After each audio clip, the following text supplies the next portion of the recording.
안녕하세요. 화학자 장웅재입니다. 전기는 현대사회에서 사용되는 가장 편리한 에너지의 형태입니다. 벤자민 프랭클린에 의한 전기의 발견부터 알레산드로 볼타의 화학전지의 발명, 그리고 전자기 유도를 이용한 발전 기술의 탄생을 바탕으로 우리는 전기를 옮기기 위한 효율적인 전선까지 탄생시켰습니다. 전자의 이동은 산화환원 반응을 통해 화학 반응의 제어와 물질의 변화를 주관하는 만큼 전기적 효과는 언제나 큰 관심 대상인데, 최근 새롭게 떠오르는 기묘한 생명과 환경적 관점이 있습니다. 새로운 발견은 진흙에서 시작되었습니다. 고운 입자의 흙이 다량의 수분을 함유한 상태로 질척이며 미끈대는 응집을 이룬 진흙은 피부 미용에 효과가 있다는 생각에 축제가 되기도 합니다. 그리고 일종의 진흙으로 이루어진 해양 자연 환경인 갯벌은 다양한 생명체의 터전이자 생명이 들끓는 도가니와도 같습니다. 진흙은 고운 미량 원소들을 함유하는 경우도 많아 특정한 지역의 진흙을 퍼올려 패닝하는 것으로 꽤나 많은 양의 사금을 채취하는 장면도 심심찮게 다큐멘터리에 등장하곤 하죠. 자연 속 의문의 전선 역시 진흙에서 발견됩니다. 덴마크의 미생물학자 라스 피터 닐스는 덴마크 오르우스 항구 바닥에서 검고 냄새나는 진흙을 수거합니다. 큰 유리 비커에 담아둔 채 진흙의 화학적 변화를 추적하기 시작하는데, 처음에는 퇴적물의 악취와 어두운 색상의 원인인 황화수소로 포화되어 있었지만 30일 지난 시점에서는 진흙 윗부분 색상이 점차 옅어지며 황화수소가 감소한 것이 확인됩니다. 마침내 꽂아둔 센서는 황화수소가 완전히 사라졌음을 나타내는데, 진흙의 생지화학적 관점에서 황화수소의 소멸은 전혀 이해할 수 없는 상황이었습니다. 해양 퇴적물은 표면 아래로 갈수록 미생물 대사에 의해 산소가 소모되기에 무산소 상태가 됩니다. 활용 가능한 산소가 없다면 아래쪽의 미생물은 에너지적으로 불리한 혐기성 과정에 의존하기 시작합니다. 관찰된 현상을 설명하기 위한 분석에서 더욱 이상한 결론이 등장하는데, 미생물 세포가 서로 간에 끝과 끝을 연결하며 진흙 속에서 최대 5cm라는 긴 거리를 넘어 전류를 전달하는 일종의 전기 케이블을 만든다는 것입니다. 특정한 세균이 전기를 전도할 수 있다는 것을 알고 있었지만 문제는 거리였습니다. 사람에게 대입한다면 몸의 신진대사 과정이 18km 떨어진 거리에서 서로에게 영향을 미치는 것과 같은 수준이었기 때문이었습니다. 케이블을 형성하는 미생물은 진흙 속에 서식하는 많은 미생물이 직면한 치명적인 문제인 산소 부족을 극복할 수 있습니다. 산소가 부족하면 황화수소와 같은 화합물을 양분으로 대사하지 못하지만, 전도성 케이블은 미생물을 산소가 풍부한 퇴적물층으로 연결하기에 먼 거리에서도 원격으로 반응을 수행하도록 합니다. 케이블을 끊어내는 경우나 절연체인 유리구슬을 끼워 넣어두는 경우에서 케이블의 효과적인 전도성이 입증됩니다. 이른바 전기 생물권의 탄생입니다. 전기가 중요한 이유는 결국 전자의 흐름이기 때문입니다. 세포는 한 분자가 전자를 잇는 산화 반응을 거쳐 다른 분자에게 전자를 제공하는 환원을 통해 번성합니다.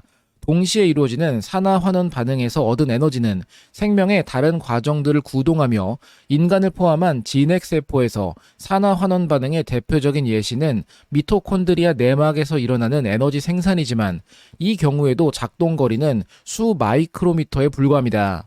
황화수소의 감소와 더불어 진흙 표면에서 보이는 녹슨 듯한 갈색의 산화철의 형성으로 진흙 속 전자 이동이 예상되었으며, 단면을 분석한 결과 길고 가느다란 세균 필라멘트로 가득한 모습이 발견됩니다.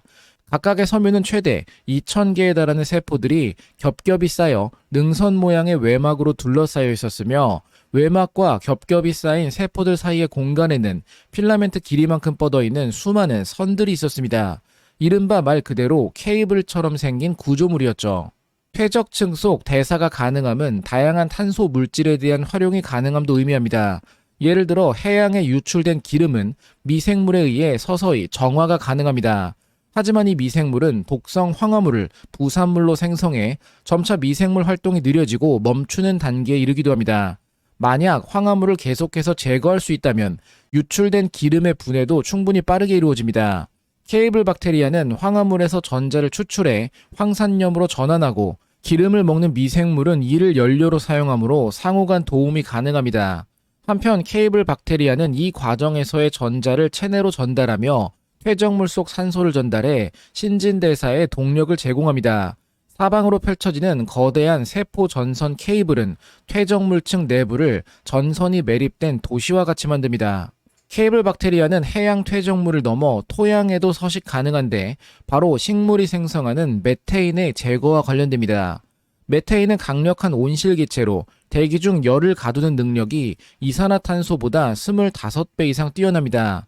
메테인의 주요 공급원 중 하나는 의외로 논인데 벼 재배 기간 동안 논에 가득한 물은 메테인을 생성하는 미생물의 번성을 이끌어내며 인간이 만들어내는 전체 메테인 배출량의 약 11%가 논에서 발생하는 것으로 추정되기도 합니다.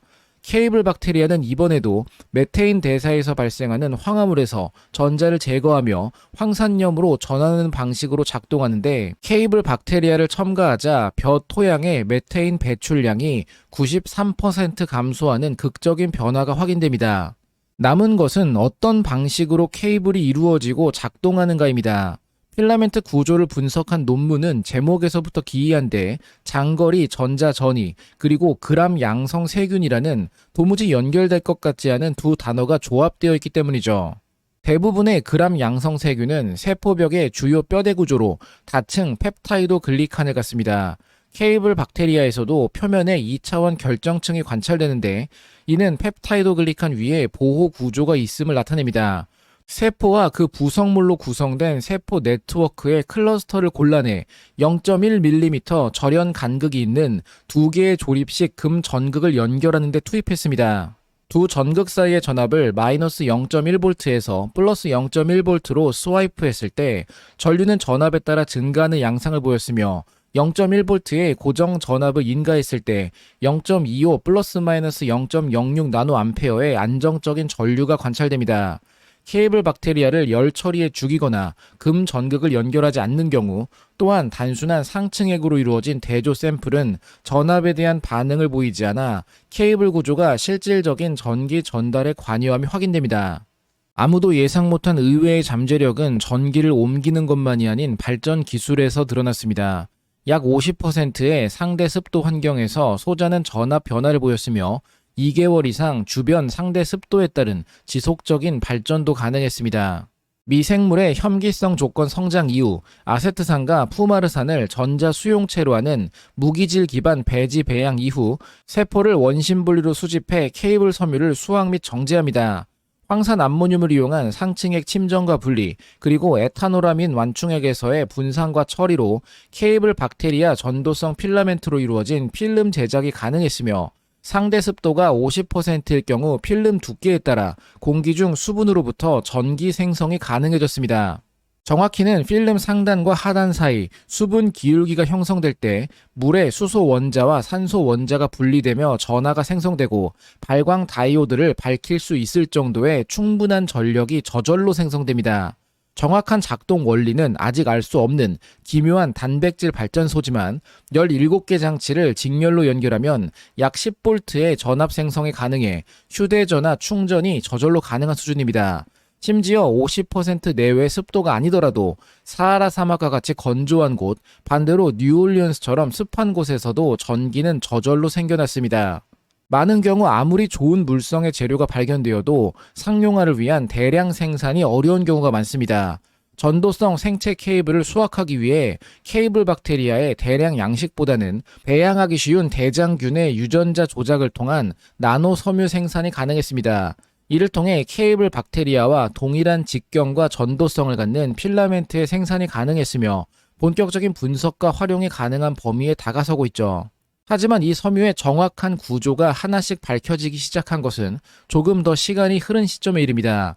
원소 분석으로부터 니켈이 핵심적인 역할을 한다는 사실이 확인되며 전자현미경 분석 기술의 개선으로 필라멘트를 구성하는 섬유 구조와 고전력이 필요한 환경에서 주로 사용되는 다수의 전선을 묶어 활용하는 케이블 구조가 그대로 관찰됩니다.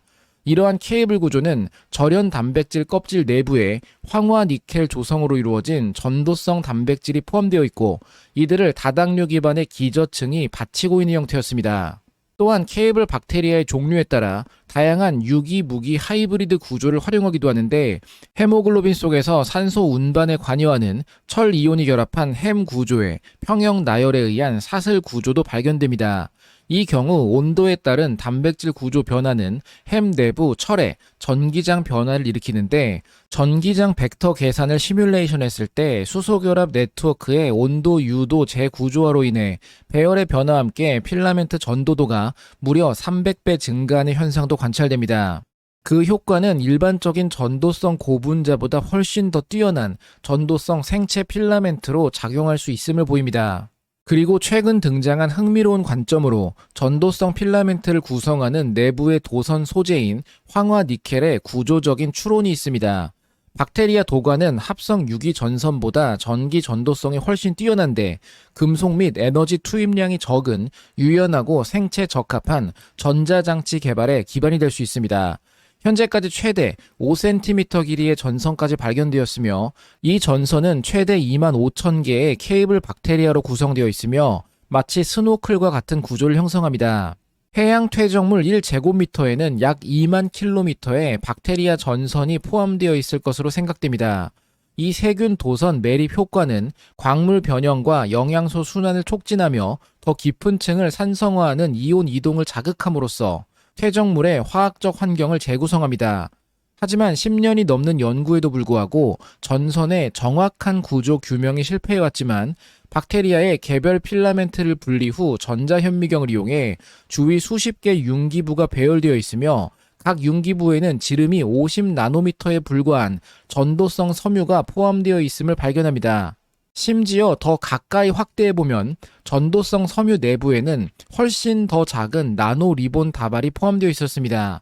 케이블 박테리아는 퇴적물과 물에서 미량의 니켈을 채취해 니켈 원자들을 황이 풍부한 유기화합물에 연결함으로써 기다란 판 모양의 구조를 만든다고 해석됩니다. 바꿔 말한다면 최초로 생물학적으로 생성된 금속 유기 골격체입니다. 금속 유기 골격체, 즉 모프는 2025년 노벨 화학상의 주인공이었습니다. 이름 그대로 금속 원자 혹은 이온과 유기물의 배위 결합이 연쇄적이며 반복적으로 이루어져 만드는 골격 형태의 초대면적 재료물질이며, 복잡한 설명과 달리 조합만 적절하다면 필요한 것은 단 두 가지뿐입니다. 금속 그리고 유기물이죠. 그물망처럼 이루어진 모프의 망상 구조는 질량 대비 압도적인 표면적을 보여 궁극적인 2차원성을 갖는 3차원 재료라 볼 수 있습니다. 결국 나노입자나 평면 구조 등 재료화학적 측면에서 물질과 구조를 형성할 수 있으며, 이를 구성하는 금속은 케이블 박테리아의 전도성 필라멘트 내부 나노 리본을 이루던 니켈이나 철에 대해서도 적용 가능합니다. 모프가 노벨 화학상까지 이르렀던 것은 발견의 의미를 넘어 실용적인 가치와 압도적인 잠재력이 고려되었기 때문입니다. 수소나 메테인, 이산화탄소 등 다양한 물질을 흡수해 내부 표면과 공간에 저장할 수 있으며 원하는 순간에 방출도 가능합니다. 또한 내부 구조와 표면을 이용해 반응이 이루어지는 촉매 환경으로도 사용되죠. 대기 중 물 분자를 흡착해 사막 환경에서 물을 수확하는 것도 가능해 다양한 환경화학적 분야에서 기대받는 소재의 한 구분이었습니다. 그리고 케이블 박테리아의 전도성 구조 역시 니켈이 옥살산 유사 황화물 구조인 다이사이올렌 결합 구조로 사슬 형태를 이루는 1차원 모프 형태로 이루어진 것으로 생각됩니다. 전도성 도선들이 서로 배열되고 묶여 더욱 효율적인 전도성 케이블을 이루게 되는데, 이 모든 과정이 미생물에 의해 이루어지는 자발적인 결과라는 사실은 아직도 생명과 환경에는 더 많은 비밀이 숨겨져 있으며, 화학을 다루는 것은 인간만이 아니라는 경의를 체감하게 합니다. 결론입니다. 검고 냄새나는 역겨운 진흙 속에서 초장거리 전기 전도성을 갖는 새로운 세균 구조체가 발견되었습니다. 이는 생체 반응을 통한 금속 유기 골격체의 첫 발견이자 니켈 황화물 기반 1차원 섬유를 이용한 케이블 형태로 세균이 오염된 환경을 테라포밍하는 비밀에 해당합니다. 대장균 유전자 조작을 통해 인간은 전도성 생체 케이블의 대량 생산이 가능해졌으며, 실제로 사용해보니 유출된 기름의 정화, 메테인 온실기체의 93% 저감, 상대 습도 기반 무전원 지속성 발전 기술까지 도무지 이해할 수 없을 정도로 다양한 분야에 아무런 대가 없이 적용 가능한 생체 소재였음이 확인되고 있습니다.